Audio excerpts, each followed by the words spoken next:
आज हम example number 11 से अध्ययन करेंगे। दिया गया है दर्शाइए कि बिंदु ए और ए के निर्देशांक दिए हैं 1, 2, 3। बी के निर्देशांक दिए गए हैं -1, -2, -1। सी के निर्देशांक दिए हैं 2, 3, 2 और डी के निर्देशांक दिए हैं 4, 7, 6। एक समांतर चतुर्भुज के शीर्ष हैं परंतु यह आयत नहीं है। तो इस तरह से हमने एक चतुर्भुज बना लिया, यहाँ पे बिंदुओं के निर्देशांक डाल दिए। तो हम जानते हैं कि समांतर चतुर्भुज की सम्मुख भुजाएं बराबर लंबाई की होती हैं, अर्थात हमें सिद्ध करना है कि ए बी की लंबाई सी डी की लंबाई के बराबर है और बी सी की लंबाई ए डी की लंबाई के बराबर है और इसके जो विकर्ण होते हैं वो बराबर नहीं होते हैं। अर्थात यहाँ पे हमें विकर्ण की भी लंबाई निकालनी है, ए सी का मान निकालना है और बी डी का मान निकालना है, लेकिन ये दोनों बराबर नहीं होने चाहिए। तो देखें, सबसे पहले हमने ए बी निकाल लिया। ए बी निकालने के लिए सूत्र था x1 - x2 का whole square plus y1 - y2 का whole square plus z1 - z2 का होल स्क्वायर, और ये अंडर रूट के अंदर रहेगा। तो यहाँ पे दिया ये x1 का मान 1, तो यहाँ पे आ गया 1 माइनस और फिर माइनस का 1 तो प्लस का 1 हो गया, तो 1 + 1 का वर्ग। इसी तरह से यहाँ पे आ जाएगा 2 + 2 का वर्ग और यहाँ पे आ जाएगा 3 + 1 का वर्ग। 1 और 1 जोड़ेंगे तो 2 हो जाएगा, 2 का वर्ग किया गया तो 4 आ गया, 2 और 2 जोड़ा गया तो 4, 4 का वर्ग किया गया तो 16, 3 और 1 जोड़ा गया तो 4 और 4 का वर्ग किया गया तो 16। सबको जोड़ दें तो 16, 16, 32, 4, 36, अर्थात आ जाएगा √36। तो इसका वर्गमूल निकालेंगे तो 6 आ जाएगा। इसी तरह से हम बी सी का मान निकाल लें। तो ये बी के निर्देशांक दिए हैं, ये सी के निर्देशांक दिए हैं, फिर से फार्मूला वही लगेगा, बी सी बराबर √x1 - x2 का whole square plus y1 - y2 का whole square plus z1 - z2 का होल स्क्वायर। तो यहाँ पे आ जाएगा -1 - 2 का वर्ग प्लस -2 - 3 का वर्ग प्लस -1 - 2 का वर्ग। इसको हल करेंगे तो जोड़ेंगे तो -3 आ जाएगा, वर्ग करेंगे तो 9 आ जाएगा।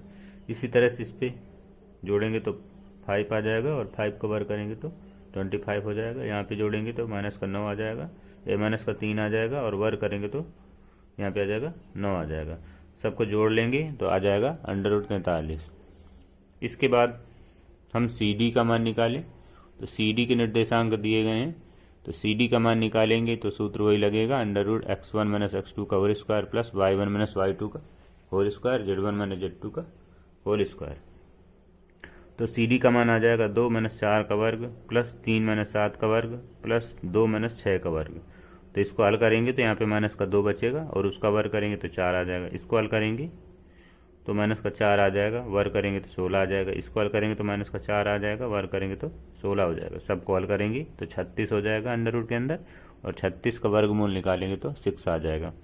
इसके बाद हम ए डी का मान निकाल लें। तो ए के निर्देशांक ये दिए हैं, डी के निर्देशांक ये दिए गए हैं। ए डी का मान निकालेंगे तो आ जाएगा 1 - 4 का वर्ग, 1 - 4 का वर्ग प्लस 2 - 7 का वर्ग प्लस 3 - 6 का वर्ग। इसको हल करेंगे तो यहाँ पे बचेगा -3, वर्ग किया गया तो 9 हो गया। यहाँ पे बचेगा -5, वर्ग किया तो 25 हो गया, और यहाँ पे बचेगा -3, वर्ग किया गया तो 9 हो गया। सबको जोड़ दिया गया तो √43 हो जाएगा। फिर इसके बाद हम यहाँ से ए सी का मान निकालें। तो ए के निर्देशांक ये दिए हैं, सी के निर्देशांक ये दिए गए। फिर से वही फार्मूला लगेगा, √x1 - x2 का whole square plus y1 - y2 का whole square plus z1 - z2 का होल स्क्वायर। तो यहाँ पे आ जाएगा √1 - 2 का वर्ग प्लस 2 - 3 का वर्ग प्लस 3 - 2 का वर्ग। यहाँ पे हल करेंगे तो -1 आ जाएगा, वर्ग करेंगे तो +1 आ जाएगा। यहाँ पे हल करेंगे तो -1 आ जाएगा, वर्ग करेंगे तो +1 आ जाएगा। यहाँ पे वर्ग हल करेंगे तो 1 आ जाएगा, 1 का वर्ग करेंगे तो 1 आ जाएगा। सबको जोड़ देंगे तो √3 आ जाएगा। इसके बाद हम बी डी का मान निकाल लें। तो बी के निर्देशांक ये दिए हैं, डी के निर्देशांक ये दिए गए। इसमें फार्मूला वही लगेगा, √BD। तो x1 - x2 अर्थात आ जाएगा -1 - 4 का वर्ग प्लस y1 - y2 अर्थात -2 - 7 का वर्ग प्लस z1 - z2 अर्थात -1 - 6 का वर्ग। तो इनको हल करेंगे तो -5 आ जाएगा, -5 का वर्ग किया गया तो 25 हो जाएगा। यहाँ पे जोड़ेंगे तो -9 हो जाएगा और -9 का वर्ग करेंगे तो 81 हो जाएगा। इसी तरह से इनको जोड़ेंगे तो -7 हो जाएगा, 7 का वर्ग करेंगे तो 49 हो जाएगा, और सबको जोड़ेंगे तो 155 हो जाएगा, अर्थात √155 आ जाएगा। तो ऊपर जो मान हल किए गए उनसे हमें ये प्राप्त हुआ कि AB बराबर CD है तथा BC बराबर AD है, लेकिन जो विकर्ण हैं AC और BD ये दोनों बराबर नहीं है। इसलिए हम कह सकते हैं कि ABCD एक समांतर चतुर्भुज है लेकिन आयत नहीं।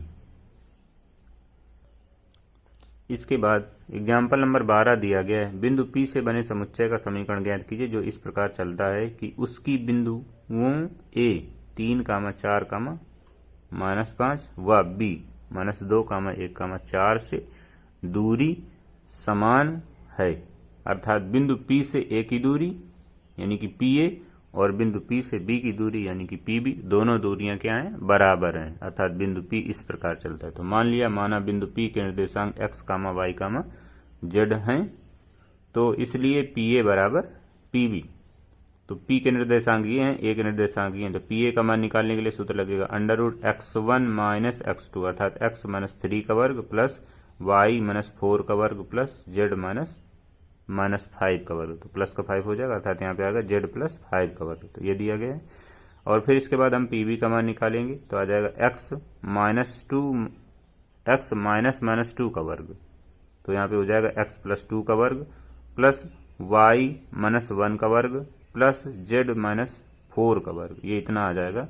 तो यहाँ पे हम दोनों पक्षों का वर्ग कर दें तो दोनों से √ हट जाएगा, अर्थात यहाँ पे आ जाएगा x -3 का वर्ग, यहाँ पे आ जाएगा y -4 का वर्ग और यहाँ पे आ जाएगा z + 5 का वर्ग बराबर, यहाँ पे आ जाएगा x + 2 का वर्ग, यहाँ पे आ जाएगा y -1 का वर्ग और यहाँ पे आ जाएगा z -4 का वर्ग। अब इन दोनों सभी का होल स्क्वायर तोड़ दें, इसका होल स्क्वायर, इसका होल स्क्वायर, इसका सबका होल स्क्वायर तोड़ेंगे तो पहले x -3 का वर्ग तो आ जाएगा x² + 9 - 6x, फिर y -4 का स्क्वायर तोड़ेंगे तो y² + 16 आ जाएगा और -8y आ जाएगा। फिर इसके बाद z + 5 को तोड़ें तो आ जाएगा z² + 25 + 10z बराबर, x + 2 का स्क्वायर तोड़ेंगे तो आ जाएगा x² + 4 + 4x, y -1 को तोड़ेंगे तो आ जाएगा y² + 1 - 2y और z -4 को तोड़ेंगे तो आ जाएगा z² + 16 -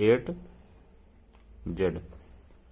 तो यहाँ पे ये x² दिया गया, ये x² दिया गया, दोनों एक दूसरे से कट जाएंगे, ये y² दिया गया, ये y² दिया गया, दोनों एक दूसरे से कट जाएंगे, ये z² दिया गया और ये z² दिया गया, दोनों एक दूसरे से कट जाएंगे। बाकी जो पद बचे हुए उन सबको हम एक तरफ ले आए, तो ये 6x माइनस का, ये 8y माइनस का और ये 10z प्लस का। इसके बाद ये 9 है, ये 16 है, तो 16 9 25 हो गया, 25 और ये 25 मिलके हो गया 50। फिर इसके बाद ये 4x प्लस का है, इधर आएगा तो माइनस का 4x हो गया। फिर इसके बाद ये 2y,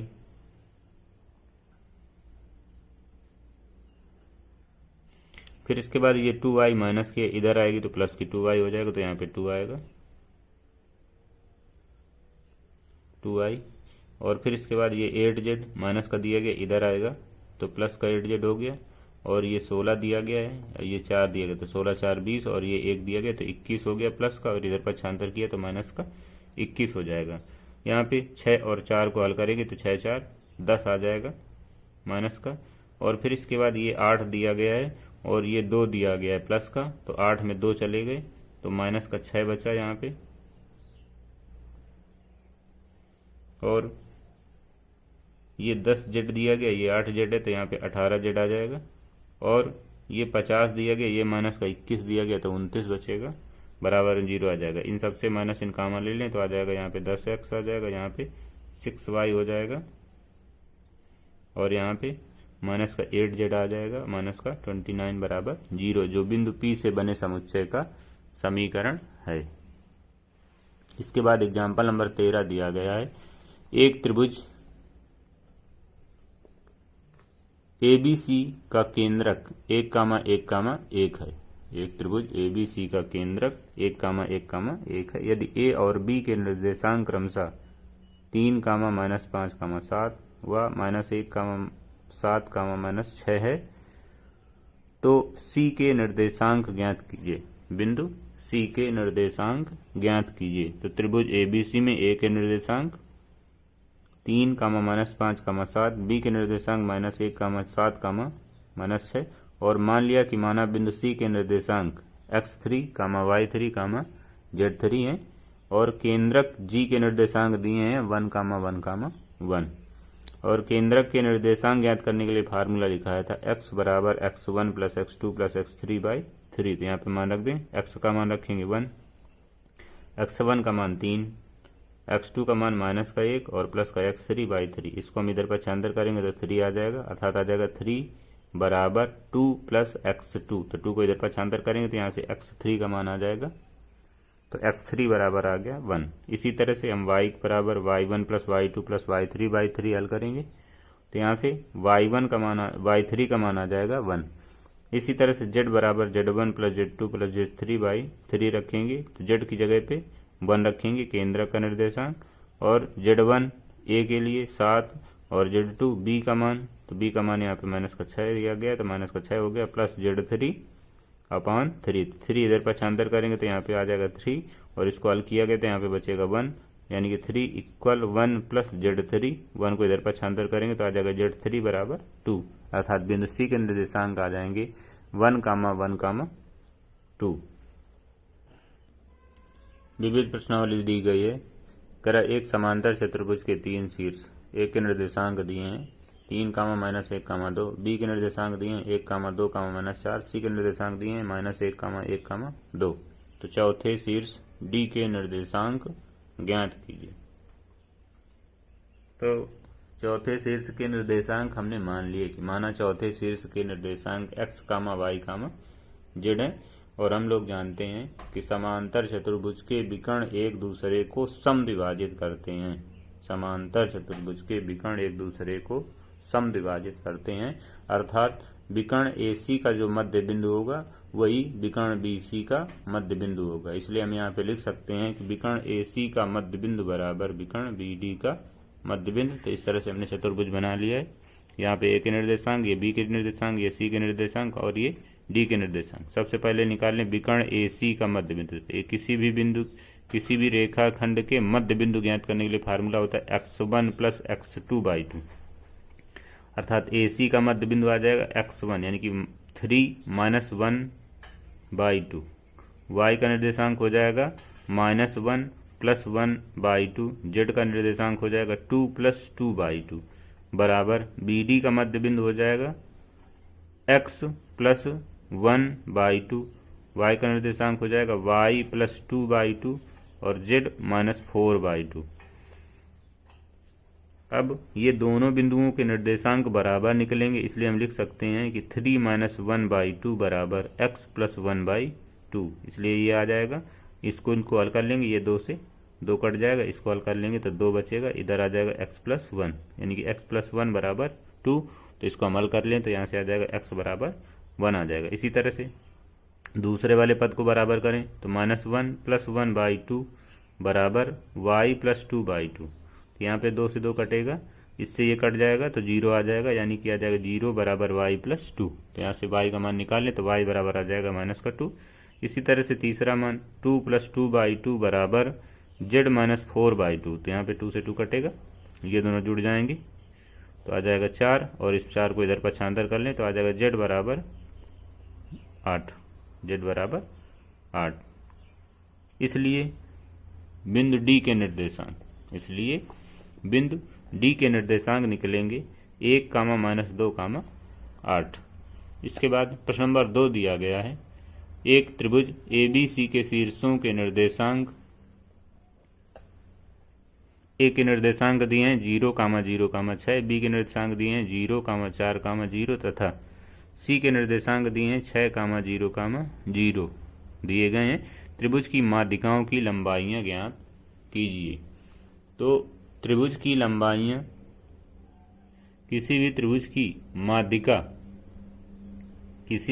की माध्यिका सम्मुख भुजा के मध्य बिंदु से होकर जाती है। तो सबसे पहले हमने त्रिभुज यहाँ पे बना लिया ABC। ए के निर्देशांक 0, 0, 6, बी के निर्देशांक 0, 4, 0 और सी के निर्देशांक 6, 0, 0। तो सबसे पहले हम यहाँ पे माध्यिकाएँ खींच लें। तो AD एक माध्यिका हो गई, दूसरी हो गई BE और तीसरी हो गई CF। हमें AD, BE और CF के मान निकालने हैं। तो ये जो D बिंदु है ये BC का मध्य बिंदु होगा, ये जो E है वह AC का मध्य बिंदु होगा, इसी तरह से जो F है वो AB का मध्य बिंदु होगा। तो सबसे पहले निकालेंगे हम D के निर्देशांक। तो D के निर्देशांक, तो BC का मध्य बिंदु D है, इसलिए D के निर्देशांक बराबर हो जाएगा x1 प्लस x2/2 यानी कि 0 प्लस 6/2। तो ये इतना आ जाएगा। इसी तरह से आ जाएगा 4 प्लस 0/2 और यहाँ पे आ जाएगा 0 प्लस 0/2। तो यहाँ पे 6/2 यानी कि 3, यहाँ पे 4/2 यानी कि 2 और यहाँ पे इतना आ जाएगा। अर्थात यहाँ पे D के निर्देशांक निकल आएंगे 3, 2, 0। अब इसके बाद माध्यिका AD की लंबाई ज्ञात करेंगे। तो सूत्र लगेगा √x1 माइनस x2 का वर्ग प्लस y1 माइनस y2 का वर्ग प्लस z1 माइनस z2 का वर्ग। तो आ जाएगा अंडर रूट के अंदर x1 यानी कि 0 माइनस 3 का वर्ग प्लस 0 माइनस 2 का वर्ग प्लस 6 माइनस 0 का वर्ग। तो यहाँ पे आ जाएगा 3 का वर्ग करेंगे 3 आ जाएगा, 9 आ जाएगा, और यहाँ पे माइनस 2 का वर्ग करेंगे तो 4 आ जाएगा, यहाँ पे 6 का वर्ग करेंगे तो 36 आ जाएगा। सबको जोड़ेंगे तो 49 आ जाएगा और 49 का वर्गमूल निकालेंगे तो 7 आ जाएगा। अर्थात माध्यिका AD की लंबाई आ गई 7 मात्रक। इसी तरह से हम AC का मध्य बिंदु ज्ञात करें। तो AC का मध्य बिंदु E है, इसलिए E के निर्देशांक आ जाएंगे x1 प्लस x2 यानी कि 0 प्लस 6/2 और 0 प्लस 0/2 और 6 प्लस 0/2। तो इसको हल करेंगे तो यहाँ से आ जाएगा 3, 0, 0। अर्थात बिंदु E के निर्देशांक हो गए 3, 0, 3। अब हम BE की लंबाई ज्ञात कर लें। तो BE के लिए हो जाएगा √x1 माइनस x2 अर्थात 0 माइनस 3 का वर्ग प्लस y1 माइनस y2 अर्थात 4 माइनस 0 का वर्ग प्लस z1 माइनस z2 का वर्ग अर्थात 0 माइनस 3 का वर्ग। यहाँ पे आ जाएगा √9 और 4 का वर्ग करेंगे 16, यहाँ पे 3 का वर्ग करेंगे तो 9 आ जाएगा। सबको जोड़ेंगे तो √34 आ जाएगा। फिर इसके बाद हम AB का मध्य बिंदु F है, AB का मध्य बिंदु F है, इसलिए F के निर्देशांक निकालेंगे तो हो जाएगा 0 प्लस 0/2 प्लस और कामा आ जाएगा 0 प्लस 4/2 कामा 6 प्लस 0/2। अर्थात F के निर्देशांक आ जाएंगे 0, 2, 3। तो यहाँ पे 0, 2, 3। तो ये निर्देशांक निकल आए। अब हमें यहाँ पे CF की लंबाई ज्ञात करनी है। तो CF की लंबाई ज्ञात करने के लिए सूत्र लगेगा √x1 यानी कि 6 माइनस 0 का वर्ग प्लस 0 माइनस 2 का वर्ग प्लस 0 माइनस 3 का वर्ग। तो यहाँ पे माध्यिका CF की लंबाई आ जाएगी 6 माइनस 0 का वर्ग प्लस 0 माइनस 2 का वर्ग प्लस 0 माइनस 3 का वर्ग। तो यहाँ पे 6 का वर्ग करेंगे 36 आ जाएगा, यहाँ पे 2 का वर्ग करेंगे 4 आ जाएगा, यहाँ पे 3 का वर्ग करेंगे तो 9 आ जाएगा। सबको जोड़ेंगे तो √49 हो जाएगा, अर्थात आ जाएगा 7 मात्रक। इसके बाद प्रश्न नंबर 3 दिया गया है, यदि त्रिभुज PQR का केंद्रक मूल बिंदु है अर्थात 0, 0, 0 और शीर्ष P के निर्देशांक दिए हैं 2a, 2, 6 और Q के निर्देशांक दिए हैं -4, 3b, -10 और R के निर्देशांक दिए हैं 8, 14, 2c। तो A, B और C के मान ज्ञात कीजिए। तो त्रिभुज बना लें PQR, यहाँ पे P के निर्देशांक, यहाँ पे Q के निर्देशांक और यहाँ पे R के निर्देशांक। तो यहाँ पर केंद्रक के निर्देशांक ज्ञात करने के लिए फार्मूला लिखाया गया x बराबर x1 plus x2 plus x3/3, y बराबर y1 plus y2 plus y3/3, z बराबर z1 plus z2 plus z3/3। तो सबसे पहले उपयोग करेंगे x बराबर x1 plus x2 plus x3/3 से। इसका उपयोग करेंगे। x केंद्रक का निर्देशांक है, तो केंद्रक यहाँ पे दिया है 0, 0, 0। तो यहाँ पे रखेंगे 0 बराबर x1 का मान, x1 का मान ये दिया गया 2a, तो 2a माइनस x2 का मान और प्लस x3 का मान। तो यहाँ पे आ जाएगा 2a माइनस 4 प्लस 8/3। इसको हल करेंगे तो आ जाएगा 2a प्लस 4 और इस 3 को इधर पक्षांतर करेंगे तो आ जाएगा 0। तो 2a प्लस 4 बराबर 0, अर्थात यहाँ से आ जाएगा 2a प्लस 4 बराबर 0, अर्थात यहाँ से आ जाएगा 2a बराबर माइनस का 4, यहाँ से आ जाएगा a बराबर माइनस का 2, तो एक निर्देशांक आ गए। इसी तरह से y बराबर फार्मूला लगाएंगे तो y बराबर y1 plus y2 plus y3 by 3 से यहाँ पे y का मान रखेंगे, अर्थात केंद्रक का निर्देशांक y की वैल्यू, तो y की वैल्यू यहाँ पे 0 है, तो 0 बराबर y1 का मान 2a प्लस y2 का मान 3b और प्लस y3 का मान 14 दिया गया था बटे 3। इसको हल करेंगे तो ये इधर आ जाएगा, यहाँ पे आ जाएगा 3b और इसको हल कर लेंगे तो प्लस का 16 आ जाएगा, तो 3b बराबर माइनस का 16, 3b बराबर माइनस का 16, तो यहाँ से आ जाएगा b बराबर माइनस का 16 बटे 3। फिर इसके बाद उपयोग कर लें z बराबर, तो z बराबर आ जाएगा z1 plus z2 plus z3 by 3 से, तो z केंद्रक का निर्देशांक, तो यहाँ पे 0 आ जाएगा, z1 का मान 6, z2 का मान माइनस का 10 और z3 का मान प्लस का 2c और बटे में 3 रख लेंगे, 3 को इधर का छांतर करेंगे तो 0 आ जाएगा, इसको हल कर लें तो माइनस का 4 बचेगा और ये प्लस का 2c, अर्थात 2c माइनस 4 बराबर 0, तो 2c बराबर 4, तो c बराबर आ जाएगा यहाँ से 2। इसलिए a का मान निकला माइनस का 2, b का मान निकला माइनस का 16 बटे 3 और c का मान निकला 2 मात्रक।